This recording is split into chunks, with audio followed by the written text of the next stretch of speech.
The expectations for Deion Sanders and Colorado are continuing to skyrocket. But what is success for this program? We'll talk about that and more on today's episode of Locked On Buffs. You are Locked On Buffs, your daily podcast on the Colorado Buffaloes. Part of the Locked On Podcast Network, your team every day.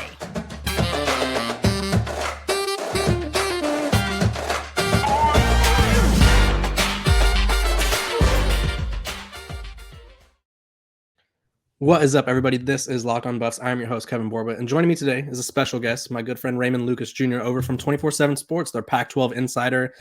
He's basically the guy that gives you all of that Pac-12 content from 24/7 Sports. So I'm sure you've seen his work, and if you didn't realize it, you probably read it and realized it was great. Raymond, I appreciate you for coming on. I appreciate having another Pac-12 confidant out there. I feel like they're getting slimmer and slimmer out there. Yeah, thanks for having me on. There's a lot of exciting things going on in Colorado, but I think also a lot of exciting things going on in the Pac-12 in general. So it's been super fun to cover, and I'm excited to talk about it with you. Exactly. And one of the most exciting things is right here, this podcast talking about Colorado and Coach Prime. Before we start, though, this episode is brought to you by FanDuel, the official sportsbook of Locked On. Make every moment more. Visit FanDuel.com/LockedOn today to get started. Today, we are talking about what is a successful tenure for Coach Prime in Colorado during however many years he's here. We're going to talk about why they will or won't succeed under Coach Prime this season and in the future, and what are the expectations for this program. So without further ado, let's dive into what is success for Coach Prime in Colorado. For context, some people say 4 wins, some people say 6 or 7. I'm more in the middle. I think 6 or 7 would be like the ceiling. I think that's a possibility. I think they have winnable games. And despite the Pac-12 strength that we all know at Raymond, the Pac-12 is going to Pac-12 eventually, and someone's going to lose a game or two they shouldn't. Could be a team that Colorado plays. But they've also had people betting on them to win a championship. They've had people like Urban Meyer and Joe Klatt saying that they'll be contending by year 2. So kind of what do we expect here? We're just all over the map. Yeah, I think it's interesting because there's not really much to go off of right now because there's so many new players, and we're going off of last season where it was a big struggle. Like, it was some rough football being played in Boulder, but then they go and transform that over a few months. And so I think in the first season, what my expectations would be is to at least get close to a bowl game. I don't know if it's fair to say that, okay, this team should definitely reach a bowl game, because if you look at what Arizona did when they had their, I think it was 1 win, and then Jed Fish helped get that program. They helped elevate it a little bit. What they've done is steady growth, and I think that should be expected for Colorado as well. But then when you look past this upcoming season, I think there's a lot of exciting things, because the biggest thing that stands out to me is how well he recruits. And there's nothing quite like being relatable. And I think that's what Coach Prime does so well. And that's going to attract a lot of recruits. I mean, this is a guy who he got Travis Hunter to go to Jackson State, and then he says, okay, I'm going to go and take over this 1-win program out in Boulder, a place that Travis Hunter has probably never been to. And although it took a little bit for Travis Hunter to announce his destination, I think everyone pretty much assumed that it'd be Boulder. And when you have that type of impact on your student athletes and just young people in general, it does a lot for you. And I think what he's going to do in terms of recruiting is going to be hard to rival by other coaches in the Pac-12. Like, I think someone like Lincoln Riley, he's great at recruiting, but USC and UCLA are off to the Big Ten soon. So then we just find Coach Prime competing with Dan Lanning over at Oregon, and Kalen DeBoer at Washington. I expect him to get some recruits going in, but right now it just feels like for the future of the Pac-12, like what we're looking at once USC and UCLA leave, it's going to just be Coach Prime and Coach Lanning. And so I think the expectations are that this is a program that should be competing in the Pac-12 as time goes on, depending on how long he's there. I think that's probably the more important thing. But if he's there for a few seasons, I don't see a reason why this program can't compete, because you'll see Oregon there, you'll see Washington there, you'll see Utah there, but who knows how long Kyle Whittingham's going to be the coach still before he retires. And those are the 3, and there's room for a 4th team, and I think that's going to be Colorado. Yeah, I think the fourth team is all that matters because Colorado just has to get in contention in the Pac-12, and especially with this future Pac-12 coming up, we assume they're going to expand and add a San Diego State, SMU, whoever it may be. The other night, after some late night thoughts in Austin, I may or may not went downtown. I was advocating for UConn to join the Pac-12, to be honest. So I mean, they could compete regardless of who joins the Pac-12. I just think it all comes down to recruiting. Your company over there at 24/7 always releases.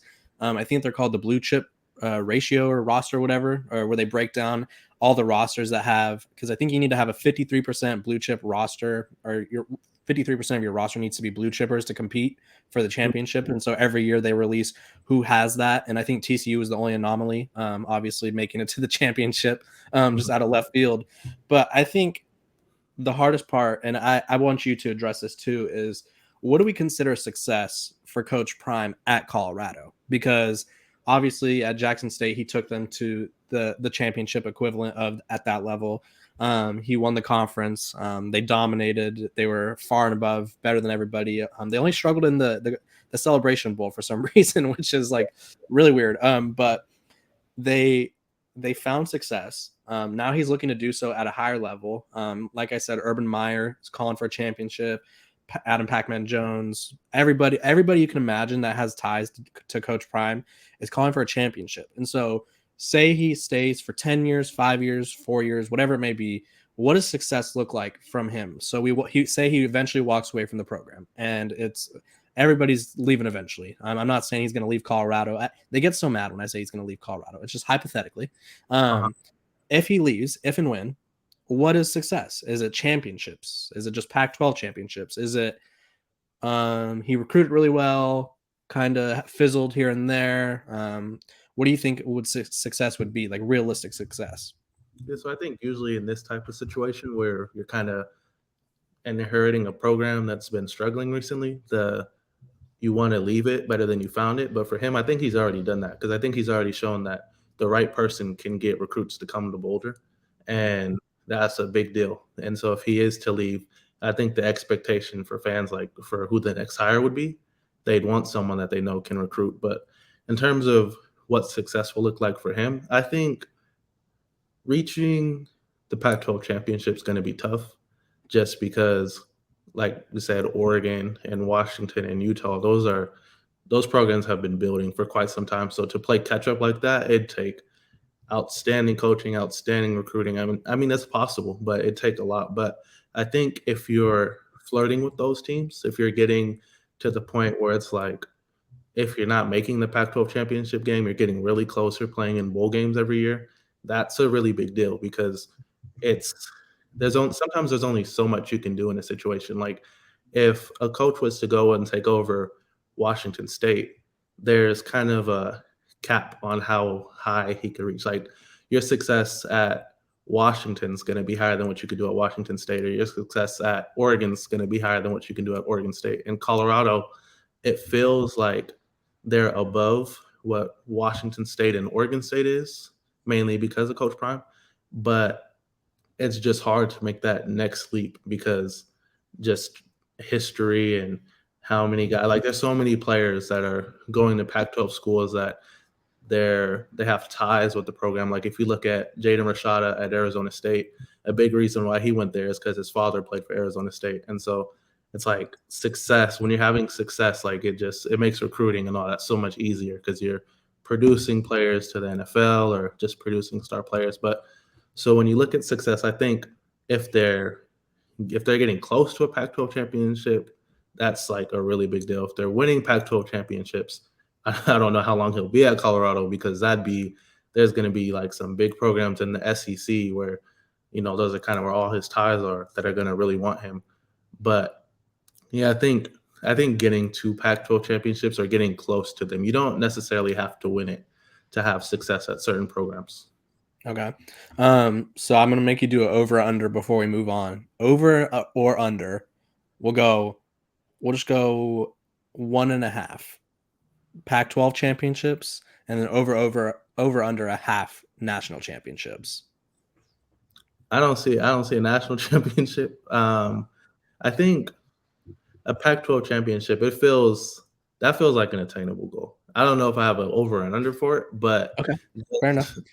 just the fact that you only with the divisions being gone, it makes it a little tougher for the sake of Colorado because now there's two programs in the Pacific Northwest that are going to take all the attention when it comes to that. And usually it would have been tougher to do that with divisions for Colorado because UCLA and USC are in the South. But I think you only have to be better than I'm trying to figure out a way to say this. You can get to the Pac-12 championship without necessarily having to have this dominant season that we've seen from so many of the Pac-12 champions. Just And gotta win the right games. yeah, and I think that's one thing that we learned from Coach Prime at Jackson State is that even though people talk about how the SWAC isn't as good as other FCS conferences, I think the focus of his players for them to go and win those games that you're supposed to win, that's a really big deal. And as long as you're doing that, I think that conference championships are certainly attainable because then your players are going to get up for those big games, but how focused are they for those little games? And there's so many teams over the years. I think a lot of teams, for some reason, for a lot of teams, it ends up being Arizona State where they kind of go into that game sleepwalking and then they get tripped up. I don't feel like Colorado's going to do that against teams that they're supposed to beat. Yeah, I think Colorado's going to do the tripping up. Before we move on, the NBA playoffs are almost here, and the time is now to download FanDuel, America's #1 sportsbook, because new customers get a no-sweat first bet up to $1,000. That's bonus bets back if your first bet doesn't win. Just download the FanDuel Sportsbook app. It's safe, secure, and super easy to use. Then you can bet on everything from money line to point scores and threes drained. Plus, FanDuel even lets you combine your bets for a chance at a bigger payout with the same game parlay. So don't miss your chance to get a no-sweat first bet up to $1,000 in bonus bets when you go to FanDuel.com/lockedon. That's FanDuel.com/lockedon to learn more. Make every moment more with FanDuel, the official sports betting partner of the NBA. Okay, Raymond, we talked about what a successful tenure at Colorado is. I tried to trap you into doing a championship prediction. You avoided the trap successfully. But now I need to know why or why not Colorado will succeed in general. I think this season, success is anywhere from 6 to 8 wins, like throw a parade, that'd be huge. But why will they not succeed in the Coach Prime era? I think the biggest reason I really believe that they'll succeed. I think that Colorado has an extremely bright future, and I think the main reason why, as we've referenced it a little bit already, is that USC and UCLA are leaving, and that is a very big deal. Like even if San Diego State and SMU replace them and they come in and they're the new Pac-12 teams, I'm fine with that if I'm Colorado because you're not those two programs in LA, UCLA, they've kind of been off and on. They were really good last year, and they're not nearly as good as they should be every year, which is, I don't know what's going on over there, but those two programs, that's an issue. Trying to go against those guys and trying to be great in the Pac-12, like they're a big hurdle. And so not having to deal with those guys on your schedule every single season is huge. And I think it allows Coach Prime to tap into LA a little more and get some of those players because while I think that USC and UCLA's recruiting is going to be elevated since they're going to the Big Ten, I also think that they're going to have to change their recruiting approach a little bit because they're going to have to be able to fit in with the Big Ten and get those bodies. So then maybe they'll start to go and grab more kids from the Midwest. And so kids from LA are kind of getting overlooked a little bit. And then Oregon sometimes is good at scooping those guys up, but there's a lot of players in LA. And I think that's a place where Colorado, they'd really want to dominate because that's where you get some great skill players. And so I think another thing is that the culture is already shifting, which is why I see success for Colorado because they haven't played a game yet and the hype is unreal. And the hype isn't really this thing it's annoying to some people who, some people are just bitter. Some people they don't like seeing positivity, but I think the way Colorado does it is so unique and it just feels like they're going to succeed because we see everything. Well, not everything, but we see so much of what's going behind the scenes while his son's behind the camera and showing us all these things. And we're hearing Coach Prime's messages and we're hearing just how he's getting the team to approach games and opportunities the right way and all that stuff, it means something. Like when you're properly preparing your team mentally for the task ahead, they're going to be so much better because, like we said, they're going to be the team that's doing tripping up instead of the team that's stumbling against teams that they shouldn't. And so the success, it's hard to like kind of say they'll go and they'll become national champions, because I think if you look at Georgia, before Georgia became a national champion, they were close. They were close to making the playoff, and then they eventually made the playoff, and then they were close to making the national championship, and then they made it, and then they had that one year when they lost to Alabama, but they were really close to winning it. And so I think that's what it takes to win a national championship. But for you to succeed, I think it just takes having the right people in the building and being a great recruiter. And I think Colorado is doing both of those things. I think people are going to kind of say, well, we don't know how good of a coach he is, but I think you're always going to get that. Like if Colorado wins 3 Pac-12 championships in a row and then and then Coach Prime gets hired at some school in the SEC, we're going to hear fans in the SEC saying, yeah, but he did it in the Pac-12, just like fans in the Pac-12 are saying, yeah, but he did it at Jackson State. So it's always going to be a thing. I'm not too worried about that. But yeah, it just feels like the command he has on the program and the way the program's just letting him be himself and do things how he wants to do them. Like sometimes you have to just be fine with getting out of the way and letting people do what they're trying to do. And it feels like that's what's happening at Colorado for Coach Prime. Yeah, there was a couple things that you said that I want to touch on. One, and we talked about, me and my other co-host talked about it on yesterday's episode. Colorado has gone to a point where there's so much hype and buzz around them that people are starting to just hate on them just to hate on them. I think they don't like new blood in college football. They didn't like when Clemson finally got over the Clemsoning phase where they were just kind of shoot themselves in the foot every year, and then all of a sudden they started winning. They don't like, even when Texas is trying to get back, a program that I used to cover, people don't like the thought of Texas competing again and competing nationally again. They kind of just want, like, especially in the SEC, they want it to be Bama, they want it to be Georgia, and even then the rest of the fans of other programs, they don't even want those guys to succeed. No one wants to see anyone succeed in college football. It's this weird thing where it's like, it's my team or nobody's team. I'm not saying you need to pledge for your conference or whatever it may be, because I don't know if I support the conference if your team lost mindset, because I feel like that's kind of weird. But I still think that a lot of people are hating on Colorado because they can kind of sense that there's possibly a new staple of college football coming in, and it's a non-traditional powerhouse. And then the other thing, the biggest thing that Coach Prime, and I think this is the biggest reason he will succeed. One, I think he's going to lose Sean Lewis eventually as his offensive coordinator. I think Sean Lewis kind of he was already a head coach, so it's not like he's not proven as a head coach. But I think if he continues to hire the right staff like he has been, and I think if he continues to kind of, and I don't think enough people are looking at this, he's building Colorado as if it was an SEC team, or as close as you could get. And that's why he's putting such an emphasis on Florida, Texas, Georgia, all those southern states. And he's getting those recruits he's getting a lot of Florida recruits, and he's getting some Georgia recruits, and he's in the mix for a lot of these guys. But the more he builds Colorado like a SEC team, they've emphasized physicality, speed, strength. There's going to be a point where Colorado has a roster that the rest of the Pac-12 really can't, I don't say compete with, but they really can't compare themselves to, because Utah, they pride themselves off of finding gems. They get 4 stars every once in a while. Kyle Whittingham, very good recruiter, but they find those gems. They find those guys that are overlooked.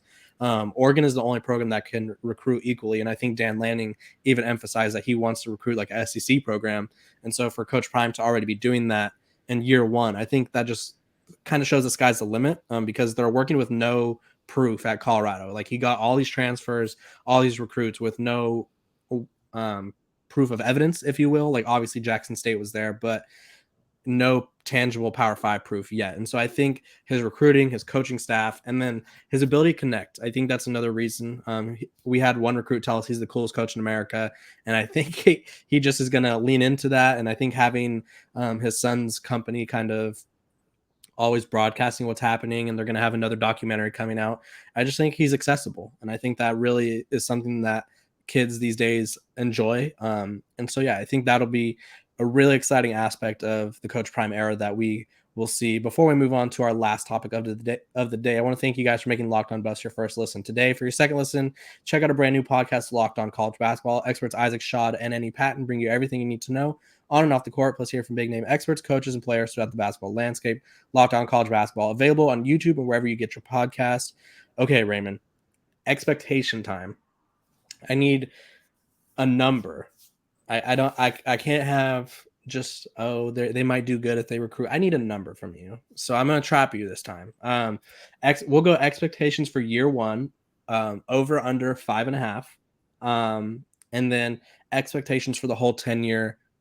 Are they a Pac-12 contender? Are they a middle of the pack team? What do we think here? So I think a couple months ago, maybe it was a couple weeks ago, I don't know, time's kind of moving crazy with the NCAA tournament having just finished. I think I projected Colorado to finish 4-8. And then since then, I've kind of thought about it. And then I asked myself, well, why do I think they're going to finish 4-8?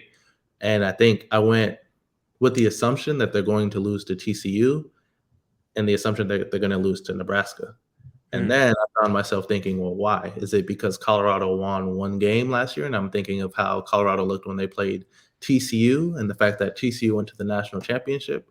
And I realized I'm ignoring the fact that TCU has a lot to replace. And even though they're the home team in that game, they don't have their quarterback. They don't have their running back. I think they're missing they're not going to have their two best wide receivers. Certainly not. They're missing a lot. I did a preview literally yesterday about TCU for this upcoming season. They lost their quarterback, their two best running backs. I think they lost 2 or 3 of their top receivers. They lost a bunch of offensive linemen. Their defense wasn't good last year anyway, but they lost some of their best secondary players. And so TCU is kind of in a similar situation as well, where it's like whole new roster. So yeah, that is a winnable game, I think. And I think another thing about TCU is they were really great at finishing games, but they weren't this team that couldn't be beat, because there were a lot of teams that almost beat them last year. And it was just, they always say at those games that you win by 1 or 2 points, it could go the other way. Like last year could have been a disaster for TCU had things gone differently, had teams been able to close another way. But I'm not going to take any credit from them because they were really good and they were special to watch. But that was last year's team. This year's team, they're trying to replace a lot of players, and they have a lot of unknowns, and they're trying to do all of this while opening with Colorado in week 1. And although we don't know what Colorado will look like, we know which players will be in which position. So we know that Shedeur Sanders, we know that he'll be starting. We kind of know what he brings to the table. I think he could have a bit of a slow start, just like Cameron Ward had last season at Washington State, just because I think adjusting to the Power 5 level can be a little difficult, because you find yourself throwing passes that, you could make at the FCS level, but you can't make at the Power 5 level. But he's also really smart with the ball. So I don't think it will be a big issue. Like, I don't think he'll have double-digit interceptions or anything, but I just think there'll be a couple where it will be like, oh, yeah, he could have do that against SWAC teams, but you can't do that against the Pac-12. And so I think TCU is a much more winnable game than people realize. And then you look at Nebraska, and again, that's another one. They were just as bad. They were just as bad. Nebraska sounds like, it sounds terrifying at first. Like when you just think of Nebraska, how they usually play, their style of play, it's always physical. They always have, just these imposing dudes, but they weren't impressive last season either. And if I were looking at which situation I'd rather be in when it comes to Colorado or Nebraska heading into 2023, I'd rather be Colorado. And so I think there'll be 2 really close games. And I kind of want to go with 6 wins. I think that's where I'm going to go, because I like it. When you look at those games, though, I think those are the 2 defining ones. I mean, maybe they'll be able to steal a win. Like, I think a big game that's going to be it's a potential trap game is going to be for USC when they go to Boulder, because that's a game that it should be a blowout. Just USC, the level that they should be playing at, all the playmakers they have, it should be a blowout. But that game's going to be sold out. The altitude's going to be a little bit higher than the USC players are used to. It's just going to be a different experience. And I'm not predicting an upset win there, but I do think that that's room for, maybe they'll be able to get one of those. Because there's, like you said earlier, there's always that one weird upset in the Pac-12. And that could be it. I don't know if it will be. But yeah, so I'm thinking 6. And I think when I look at the Pac-12 in general, when Bo Nix leaves, when Michael Penix leaves, there's going to be room for a new quarterback to step up. And I think both those guys will be gone after next season. I'd expect that Shador, even if he has a good year, I think he'll come back to Colorado for another season just because his father, Coach Prime, has said that he doesn't have interest coaching in the NFL. So if you're Shador, you only have this one opportunity, one more year really after next season, one more year to play with your father. And it's like a once-in-a-lifetime opportunity, although he may have a COVID year, so I don't know how many more years he has. But in general, it's only a once-in-a-lifetime opportunity, so I think he'll make the most out of his eligibility, unless, of course, he's like, a surefire first-round pick, then I don't see him coming back. But, yeah, I think when those two quarterbacks leave, Washington and Oregon are going to kind of be tasked with replacing a guy, and maybe they'll go through the transfer portal, which offers a quick solution, but maybe they don't. And maybe they both have been recruiting quarterbacks, and maybe they try to have these homegrown guys. And that's when Colorado has room to strike, because then all these players that aren't seniors, they're going to come back and they're going to be more experienced and they're going to be hungry. And, they may take a couple lumps this upcoming season, but I think those will only motivate them and fuel them. So I think I would be surprised if Colorado didn't win a Pac-12 championship. I don't know how likely. Well, no, yeah, because the college football playoffs expanding. So really, a trip to the playoff isn't this unrealistic thing, because they just got to be a top 12 team. Yeah, you just have to be the best team in your conference. And what we've learned in the Pac-12 is that can change quite a bit. And like you said, one thing that I wanted to go back to is, like you said,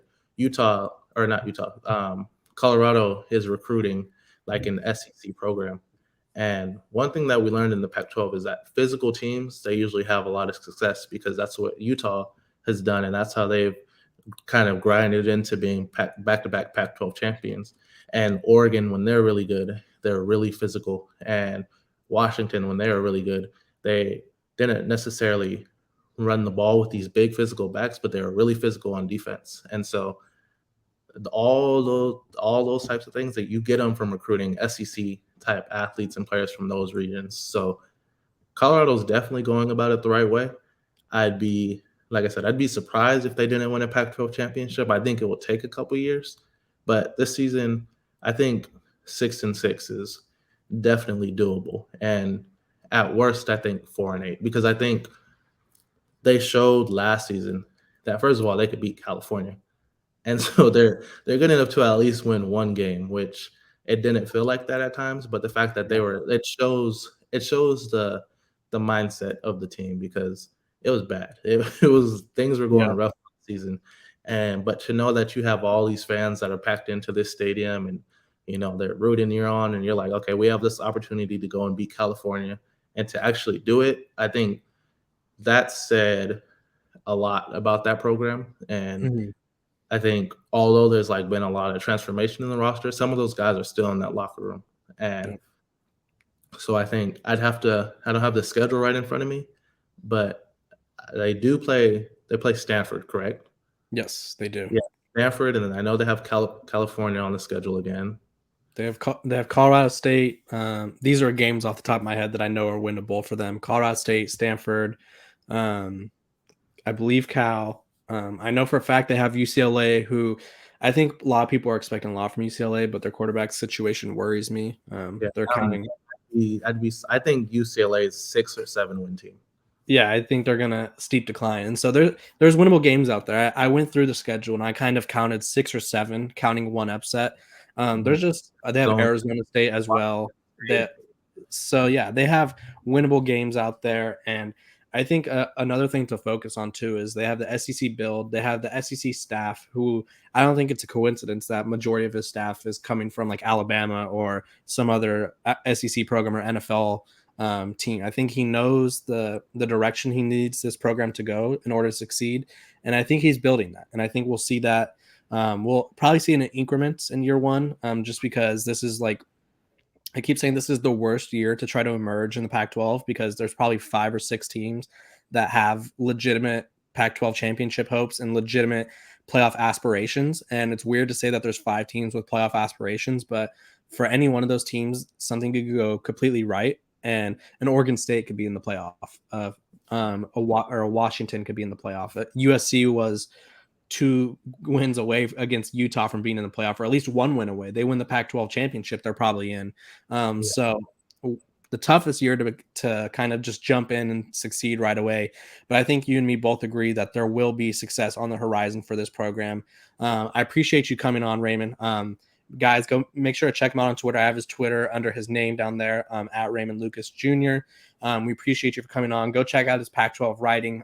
Always great stuff. Always with the great ideas, too. He's always got something obscure cooking. I appreciate his articles all the time. Raymond, thanks for coming on, and we hope to have you back on when the season gets going. Thank you for the kind words, and I'll come on anytime. Thank you for having me. Appreciate it. Have a good day, guys. We will see you guys on Monday.